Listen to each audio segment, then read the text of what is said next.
नमस्कार. रणरागिणी न्यूजमध्ये आपले स्वागत. एकतर्फी प्रेमातून तरुणाचा खून, प्रेयसीच्या पतीवर कोयत्याने वार.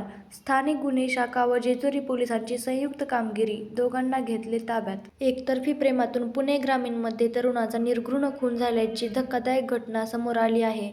जेजुरी पोलीस स्टेशन हद्दीतील माळशिरस गावच्या रामकाठी शेतशिवारात 22 वर्षीय दीपक गोरख जगताप यांचा मृतदेह आढळून आला होता.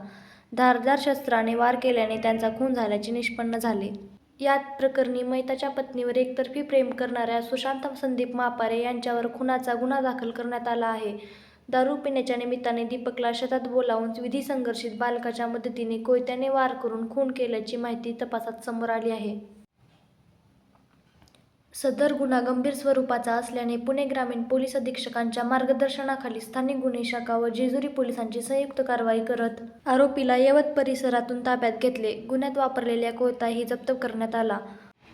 मुख्य आरोपीला 22 डिसेंबरपर्यंत पोलीस कोठडी सुनावण्यात आली असून विधिसंघर्षित बालकाची सुधारगृहात रवानगी करण्यात आली आहे. पुढील तपास जेजुरी पोलीस स्टेशनकडून सुरू आहे. वैयक्तिक कारण होते. एक ओळखीचा व्यक्ती होता आरोपी, ज्याचं नाव सुशांत संदीप मापारे आहे. तो माळशिरसचा राहणार आहे.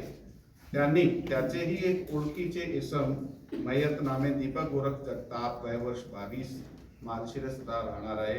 त्याचा धारदार शस्त्राने वार करून मर्डर केला. त्याचे मागे त्याचा मोटिव्ह, त्याचे फॅमिलीशी त्याची काही एक भावना होती.